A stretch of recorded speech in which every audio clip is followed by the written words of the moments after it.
Hi friends, this is Bani and welcome to my channel. বন্ধুরা, আজকে আমি তোমাদের জন্য একটা ইম্পর্টেন্ট টপিক নিয়ে এসেছি। দেখো, আজকের এই ভিডিওটাতে তোমরা শিখবে সেন্টেন্সে আমরা ইদার নিদারকে কি করে ব্যবহার করি। দেখো, আমরা এটাকে আইদার বা নাইদারও বলতে পারি, দুটোই কিন্তু সঠিক। আমার মনে হয় তোমরা যারা বিগিনার্স তারা সেন্টেন্সে ইদার আর নিদারের ব্যবহার নিয়ে খুবই কনফিউজ থাকো। অর্থাৎ সেন্টেন্সে আমাদের কিভাবে ইদারকে আর নিদারকে ব্যবহার করতে হয় সেটা নিয়ে তোমরা বেশ কনফিউজ থাকো। তো আজকের এই ভিডিওটার পরে তোমাদের আর কোনো কনফিউশন থাকবে না। তোমরা খুব সহজেই ইদার আর নিদারকে সেন্টেন্সে ব্যবহার করতে পারবে। দেখো, এদের কিন্তু শুধু একটাই ব্যবহার নয়, অর্থাৎ আমরা সেন্টেন্সে শুধু একইভাবে কিন্তু ইদার নিদারকে ব্যবহার করে থাকি না। তো আমরা আজকের এই ভিডিওটাতে ইদার নিদারের সমস্ত ব্যবহার শিখব। তো আজকের ভিডিওটাও কিন্তু খুবই ইম্পর্টেন্ট হতে চলেছে, তোমরা কোথাও যাবে না, আমার সাথে ভিডিওটা একদম শেষ পর্যন্ত থাকবে। আর যারা চ্যানেলে নতুন অর্থাৎ প্রথম আমার ভিডিও দেখছো তারা প্লিজ চ্যানেলটাকে সাবস্ক্রাইব করে নিও, তাহলে যখনই আমি ভিডিও আপলোড করব তোমরা নোটিফিকেশন পেয়ে যাবে। আর আমি প্রতিদিন তোমাদের জন্য কিছু নতুন টপিক আনার চেষ্টা করি। তো আর দেরি না করে চলো শুরু করা যাক আজকের ভিডিও। সবার আগে আমরা দেখব ইদারকে অরের সাথে কি করে ব্যবহার করতে হয়। সেন্টেন্সে আমরা ইদার অরকে কিভাবে ব্যবহার করতে পারি। দেখো, ইদার অরের অর্থ হলো হয় এটা অথবা ওটা। অর্থাৎ দুটোর মধ্যে যখন আমাদের কোনো একটা চুজ করতে হয় তখন আমরা ইদার অরের ব্যবহার সেন্টেন্সে করতে পারি, অর্থাৎ হয় এটা অথবা ওটা। ফর এক্সাম্পল, হয় এখন পড়াশোনা করো অথবা পরে পরীক্ষায় ফেল করো। Either you study now or fail the exam later. Either you study now or fail the exam later. তুমি কলেজ যেতে পারো অথবা বাড়িতে থাকতে পারো। You can either go to college or stay at home. You can either go to college or stay at home. আর একটা example দেখো, হয় তুমি প্রস্তাবটা গ্রহণ করতে পারো অথবা প্রত্যাখ্যান করতে পারো। আমরা সেন্টেন্সটাকে এভাবেও বলতে পারি, তুমি প্রস্তাবটা গ্রহণও করতে পারো আবার প্রত্যাখ্যানও করতে পারো। তো ইংরেজিতে আমরা ইদারের ব্যবহার করে সেন্টেন্সটা কিভাবে বলবো? You can either accept the proposal or decline it. You can either accept the proposal or decline it. হয় তুমি আমাকে বিশ্বাস করো অথবা না করো। Either you believe me or you don't. Either you believe me or you don't. তো এই সেন্টেন্সগুলোর মধ্যে দিয়ে আমার মনে হয় তোমরা বুঝতে পারলে সেন্টেন্সে আমরা ইদার অরকে কিভাবে ব্যবহার করছি। এবার আমরা দেখব নিদার নরের প্রথম ব্যবহার, অর্থাৎ সেন্টেন্সে আমরা নিদার নরকে কি করে ব্যবহার করছি। দেখো, সেন্টেন্সে আমরা নিদার নর অথবা নাইদার নরকে ব্যবহার করতে পারি যখন আমাদের সেন্টেন্সের অর্থটা হয় না এটা না ওটা। অর্থাৎ না আমার এটা পছন্দ না আমার ওটা পছন্দ, না আমি এটা খাবো না আমি ওটা খাবো। তো এরকম অর্থ যখন আমরা সেন্টেন্সে বোঝাতে চাই তখন আমরা নিদার নরের ব্যবহার সেন্টেন্সে করতে পারি। এক্সাম্পল দেখো, আরো ভালো করে বুঝতে পারবে। আমি না রাজনীতিতে আগ্রহী না খেলাধুলায় আগ্রহী। I am interested in neither politics nor sports. আমি না তো লাল ড্রেসটা বেছে নেব না নীলটা। I will choose neither the red nor the blue dress. I will choose neither the red nor the blue dress. আমি না আশাবাদী না হতাশাবাদী। I'm neither optimistic nor pessimistic. I'm neither optimistic nor pessimistic. তো এই সেন্টেন্সগুলোর মধ্যে দিয়ে তোমরা বুঝতে পারলে সেন্টেন্সে আমরা নিদার নরকে কি করে ব্যবহার করছি। এবার আমরা দেখব ইদারের অন্য আরেকটা ব্যবহার, অর্থাৎ সেন্টেন্সে আমরা ইদারকে আরো একভাবে কি করে ব্যবহার করতে পারি। ধরো তুমি কোন একটা লোকাল দোকানে গেছো, সেখানে গিয়ে তোমাকে একটা টি শার্ট কিনতে হবে, আর সেখানে অনেকগুলো টি শার্ট আছে। তো দোকানদার তোমাকে কি বলবে যে এগুলোর মধ্যে যে কোনো একটা টি শার্ট বেছে নিতে পারো। আর যদি সেখানে দুটো টি শার্ট থাকে তাহলে দোকানদার কি বলবে, দুটো টি শার্টের মধ্যে যে কোনো একটা টি শার্ট তুমি বেছে নাও। তো দুটো সেন্টেন্সের মধ্যে পার্থক্যটা কোথায়, অর্থাৎ আমরা পার্থক্যটা কি করে বোঝাবো। অনেকগুলোর মধ্যে একটা বেছে নেওয়া আর দুটোর মধ্যে একটা বেছে নেওয়া, এটার মধ্যে আমরা পার্থক্য কি করে বোঝাবো। দেখো, এখানেই কিন্তু আমরা ইদারের ব্যবহার সেন্টেন্সে করব। যদি আমি বলি তুমি এগুলোর মধ্যে যে কোনো একটা বেছে নিতে পারো, এগুলোর অর্থ হলো অনেকগুলো, অর্থাৎ সেখানে দুটোর বেশি আছে, তাহলে কিন্তু আমরা সেন্টেন্সে এনির ব্যবহার করে থাকি। সেন্টেন্সটা কি হবে, you can choose any of them. You can choose any of them. অর্থাৎ সেখানে আমরা এনির ব্যবহার করব যখন দুটোর বেশি জিনিস সেখানে থাকবে আর তাদের মধ্যে আমাদের একটা পছন্দ করতে হবে। কিন্তু সেখানে যদি মাত্র দুটো টি শার্ট থাকে আর তার মধ্যে আমাকে একটা পছন্দ করতে হবে, তাহলে আমরা কিভাবে বলবো? You can choose either of them, you can choose either of them. বা আমরা এভাবে বলতে পারি, you can choose either T shirt of them, you can choose either T shirt of them. অর্থাৎ যে কোনো দুটোর মধ্যে তুমি একটা টি শার্ট পছন্দ করতে পারো। আর একটা এক্সাম্পল দেখো, ধরো তোমার একটা পেন কিনতে হবে আর পেন কিনতে তুমি একটা দোকানে গেছো, সেখানে হয়তো অনেকগুলো পেন আছে, তো দোকানদার তোমাকে কি বলবে? তুমি যে কোনো একটা পেন কিনতে পারো। তার অর্থ হলো অনেকগুলোর মধ্যে তুমি যে কোনো একটা পেন কিনতে পারো। তো সেন্টেন্সটা কি হবে? You can buy any of them বা you can buy any pen. যদি সেখানে দুটো পেন থাকে আর তার মধ্যে তোমাকে একটাই কিনতে হবে, তাহলে দোকানদার তোমাকে কি বলবে? তোমাকে একটা পেন কিনতে হবে এদের মধ্যে থেকে, অর্থাৎ দুটোর মধ্যে তোমাকে একটা পেন কিনতে হবে। তখন সেন্টেন্সটা কি হবে? You can buy either of them বা you can buy either pen of them. ঠিক একইভাবে আমরা সেন্টেন্সে নিদারেরও ব্যবহার করব। অর্থাৎ নিদারের ব্যবহার আমরা সেন্টেন্সে তখন করব যখন দুটো জিনিস থাকবে আর দুটো জিনিসের মধ্যে আমাদের কোনোটাই পছন্দ হবে না, না এটা না ওটা। কিন্তু দুটোর বেশি থাকলে আমরা কিন্তু সেখানে নিদারের ব্যবহার সেন্টেন্সে করতে পারি না, তখন কিন্তু আমাদের এনির ব্যবহার করতে হয়।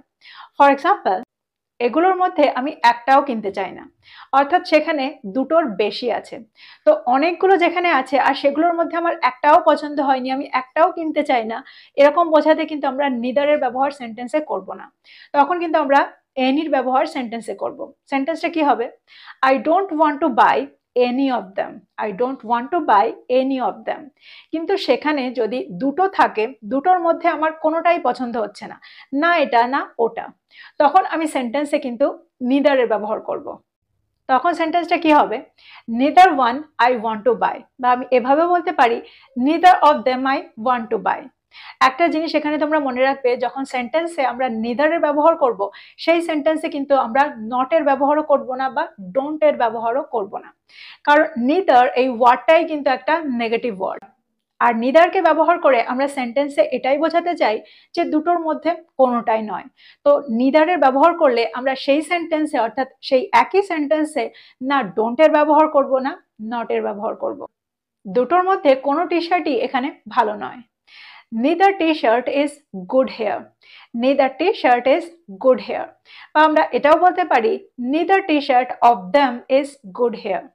তো আমার মনে হয় এই এক্সাম্পলগুলোর মধ্যে দিয়ে তোমরা বুঝতে পারলে সেন্টেন্সে আমরা দুটো জিনিসের মধ্যে যে কোনো একটা জিনিস বেছে নেওয়ার ক্ষেত্রে ইদারের ব্যবহার করব। আর যখন দুটো জিনিসের মধ্যে একটা জিনিসও আমাদের পছন্দ হচ্ছে না, আমরা বেছে নিতে পারছি না, তখন আমরা নিদারের ব্যবহার সেন্টেন্সে করব। কিন্তু সেখানে যদি দুটোর বেশি হয়, তখন কিন্তু আমরা সেন্টেন্সে আর নিদার অথবা ইদারের ব্যবহার করব না। দেখো, এখানে তোমাদের আরো একটা জিনিস মনে রাখতে হবে, আমরা সেন্টেন্সে ইদার অথবা নিদারকে দুটো অর্থে ব্যবহার করতে পারি। অর্থাৎ সেন্টেন্সে দুরকম অর্থে ইদার বা নিদার ব্যবহৃত হয়ে থাকে। আমরা সেন্টেন্সে প্রোনাউন হিসাবেও নিদার বা ইদারকে ব্যবহার করে থাকি, আবার অ্যাডজেক্টিভ হিসাবেও নিদার বা ইদারকে ব্যবহার করে থাকি।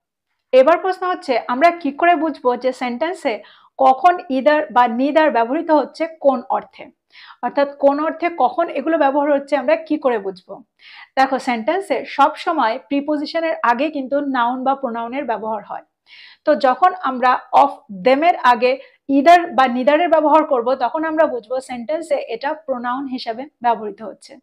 কিন্তু যখন নাউনের ঠিক আগে আমরা ইদার বা নিদারকে ব্যবহার করব, অর্থাৎ প্রিপোজিশনের আগে ইদার বা নিদার না বসে কোনো নাউনের আগে যখন ইদার বা নিদার বসে, তখন আমরা সেটাকে অ্যাডজেক্টিভ হিসাবে গণ্য করি, অর্থাৎ সেন্টেন্সে তখন সেটা অ্যাডজেক্টিভ হিসাবে কাজ করে।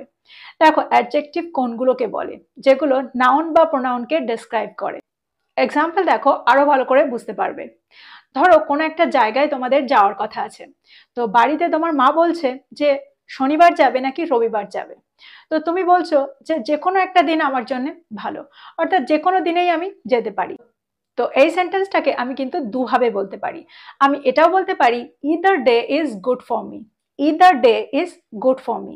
বা আমি এভাবেও বলতে পারি, either of the days is good for me, either of the days is good for me. এই সেন্টেন্স দুটোকে খুব ভালো করে দেখো। দেখো প্রথমটাতে আছে either day is good for me. এখানে কিন্তু কোনো প্রিপোজিশনের আগে আমরা ইদার বা নিদারের ব্যবহার করিনি। ডে হলো একটা নাউন, আর ডের ঠিক আগেই আমরা ইদারের ব্যবহার সেন্টেন্সে করেছি।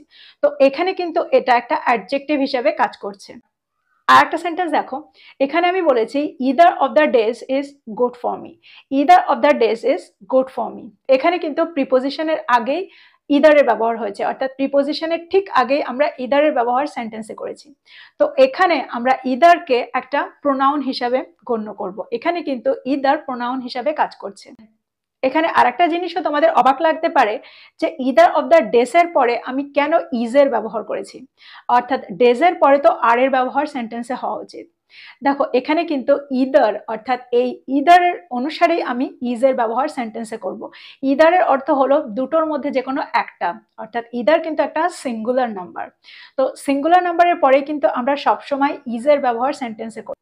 ঠিক একইভাবে সেন্টেন্সে আমরা নিদারেরও ব্যবহার করে থাকি। যদি আমি বলি দুজন ছাত্রের মধ্যে কেউই আজকে উপস্থিত নেই, তাহলে কিভাবে বলবো?